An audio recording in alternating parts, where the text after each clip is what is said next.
नमस्कार, स्वागत है आपका द न्यूज पर। मैं हूं आपके साथ शिप्रा सैनी।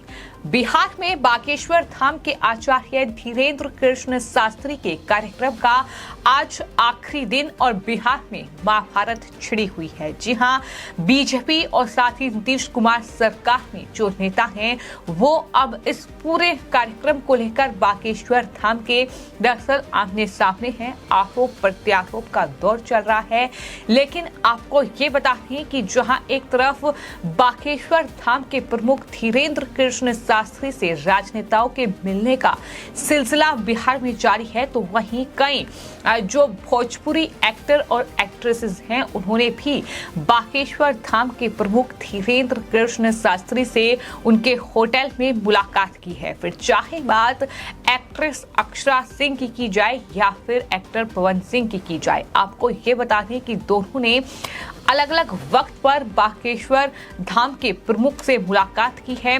जिस तरीके से उनका ये कार्यक्रम बिहार में था 13 मई से 17 मई यानी आज तक ये उनका जो कार्यक्रम था ये निर्धारित किया गया था। हालांकि इतना बड़ी तादाद में लोगों का जमावड़ा वहां लगा कि इस कार्यक्रम को कुछ वक्त के लिए टालना भी पड़ा और लगातार जो धीरेन्द्र कृष्ण शास्त्री थे वो अपने कार्यक्रम को लेकर खूब सुर्खियों में भी रहे। बिहार में बाबा के दरबार को लेकर पटना से दिल्ली तक खूब सियासत भी हुई। 5 दिनों के कार्यक्रम में बीजेपी के सांसद मनोज तिवारी जो खुद उनकी गाड़ी को ड्राइव करके उन्हें दरअसल रिसीव करने के लिए पहुंचे थे, वहीं केंद्रीय मंत्री अश्विनी चौबे समेत कई बीजेपी के बड़े लीडर जो थे वो धीरेन्द्र कृष्ण शास्त्री के सामने माथा टेकते नजर आए।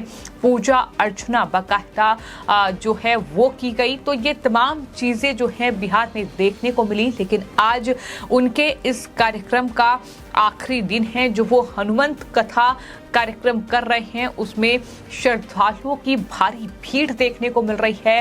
भारी हुजूम जो है वो धीरेन्द्र कृष्ण शास्त्री को सुनना चाहता है, वो देखना चाहता है।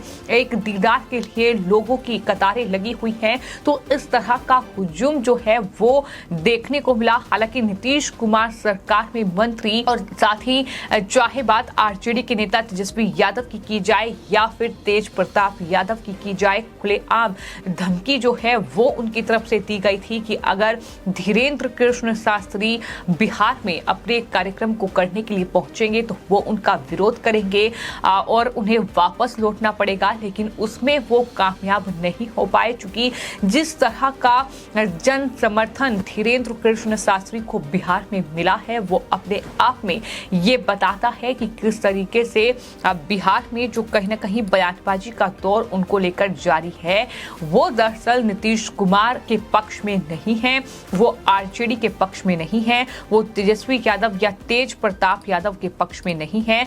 फिलहाल आपको ये बता दें कि धीरेन्द्र कृष्ण शास्त्री जो कि बागेश्वर बाबा के तौर पर जाने जाते हैं, दरअसल उनके कार्यक्रम का आखिरी दिन और इसमें भोजपुरी एक्ट्रेस अक्षरा सिंह ने धीरेन्द्र कृष्ण शास्त्री से पटना के होटल पनाश में मुलाकात की।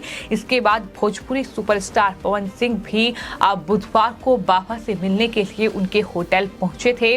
अक्षरा सिंह का बागेश्वर बाबा के यहाँ बैठे एक वीडियो भी लगातार सोशल मीडिया पर वायरल हो रहा है। खुद अक्षरा सिंह ने अपने इंस्टाग्राम जो हैंडल है उस पर दरअसल ये वीडियो पोस्ट किया है, जिसमें अक्षरा सिंह बागेश्वर बाबा के सामने बैठकर उन्हें एक भजन सुनाती नजर आ रही है। तो इस तरह की तस्वीरें जो हैं वो बिहार से निकलकर सामने आ रही है। आपको ये बता दें कि धीरेन्द्र शास्त्री पटना के तरेत पाली मठ में हनुमंत कथा कर रहे हैं और आज उस हनुमंत कथा का आखिरी दिन है।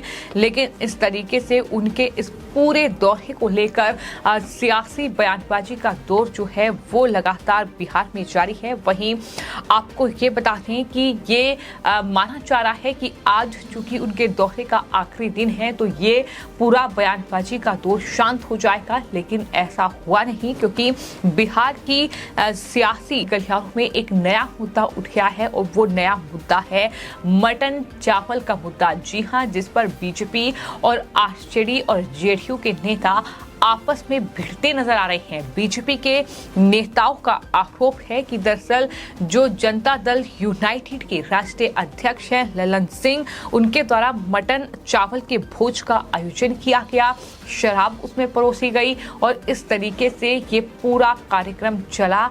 और इसको लेकर बीजेपी लगातार जेडीयू पर हमलावर है, लगातार ललन सिंह पर कई आरोप लगा रही है। यूनाइटेड तब एक अनोखी पार्टी बन गई है जो आजकल मटन चावल शराब ये बांटने का काम कर रही है। अब जिस पार्टी में नीतीश बाबू की पार्टी में यदि शराब बंटता हो, मटन बंटता हो, मटन और चावल की व्यवस्था हो, तो लोकतंत्र के लिए इससे बड़ा शर्मसार क्या हो। आज तक किसी पार्टी ने कभी भी सार्वजनिक तौर पर मटन चावल की और शराब की व्यवस्था नहीं किया। यह जनता दल यूनाइटेड अनोखी पार्टी है जिसने सार्वजनिक तौर पर खुले मन से नीतीश बाबू के नेतृत्व में शराब मटन और चावल की व्यवस्था किया कि हमको वोट दो, हम ये व्यवस्था करेंगे। अब सोचिए कितने नीचे स्तर पर जनता दल यूनाइटेड जा चुकी है। अरे कौन कहता है कलेजा में दम है तो क्यों नहीं टोल फ्री नंबर जारी 18853 पर क्यों खबर नहीं किया, और सीधा कॉल मोबाइल डिटेल जारी करो। कब आपने जिला प्रशासन को खबर किया, कब उत्पाद विभाग को खबर किया? अगर नहीं किया है तो इससे बड़ा कोई अपराध राजनीति में नहीं हो सकता है। पिछड़े और अति पिछड़ा और दलित को आप कह रहे शराब के नशा में रहता है, ये तो सीधा अपमान है। और मैं यह कहना चाहता हूं कि अगर मोदी और शाह का भी नशा लगा हुआ है, सीबीआई का नशा लगा हुआ है, तो बिहार की जनता नशा फाड़ देगी। तो इस पूरे मामले पर सियासत खूब गरमाई हुई है। लेकिन फिलहाल बात अगर बागेश्वर धाम के प्रमुख धीरेन्द्र कृष्ण शास्त्री की जाए तो बिहार में उनके इस पूरे कार्यक्रम को लेकर जिसकी शुरुआत 13 मई से हुई थी, लेकिन 17 मई तक यानी आज तक ये कार्यक्रम था। और इन दिनों में बिहार में खूब बयानबाजी का दौर चला है। तेज प्रताप यादव ने यह कहा था कि बागेश्वर बाबा अगर बिहार आएंगे तो उन्हें एयरपोर्ट पर ही रोक दिया जाएगा। इतना ही नहीं, धीरेन्द्र शास्त्री को बाबा मानने से भी उन्होंने इनकार कर दिया था। दिल्ली जाने के दौरान पटना एयरपोर्ट पर लालू ने भी ये कहा था कि वो कोई बाबा नहीं है। ये तमाम बयानबाजी का दौर जो है वो बिहार में देखने को मिला था। और इतना ही नहीं, तेजस्वी यादव ने भी ये कहा था कि धीरेन्द्र शास्त्री कौन है।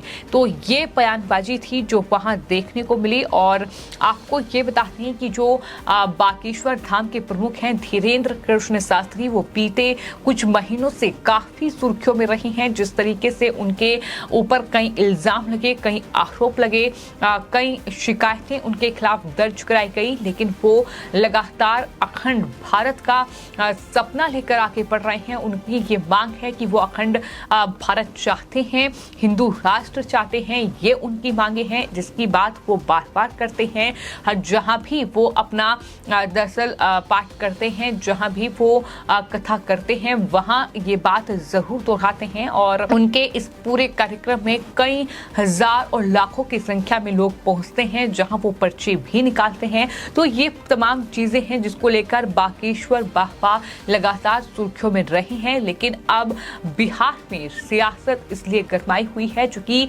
नीतीश कुमार और वहीं लालू प्रसाद यादव की जो पार्टी है वो ये आरोप लगा रही है कि बीजेपी जो है उनका राजनीतिक रूप से इस्तेमाल कर रही है, राजनीतिक लाभ के लिए ये सब कुछ हो रहा है। तो इस तरीके की बयानबाजी का दौर जारी है। लेकिन देखना ये दिलचस्प होगा कि बागेश्वर बाबा का जो कथा का जो आखिरी दिन आज बिहार में है, क्या उसके बाद ये बिहार में जो सियासी महाभारत छिड़ी हुई है, क्या ये उनके इस कार्यक्रम के खत्म होने के साथ खत्म हो जाएगी, या फिर कोई नया मुद्दा जो कि बिहार की सियासत में गरमाएगा। चूंकि अभी फिलहाल जो बयानबाजी का दौर है वो मटन चावल और शराब को लेकर शुरू हो गया है। तो आने वाले वक्त में देखना होगा कि बिहार में क्या कुछ राजनीतिक घमासान देखने को मिलता है। फिलहाल आपकी इस पूरे मामले पर क्या राय है हमें कमेंट बॉक्स में जरूर लिखें और चैनल को सब्सक्राइब करें। धन्यवाद।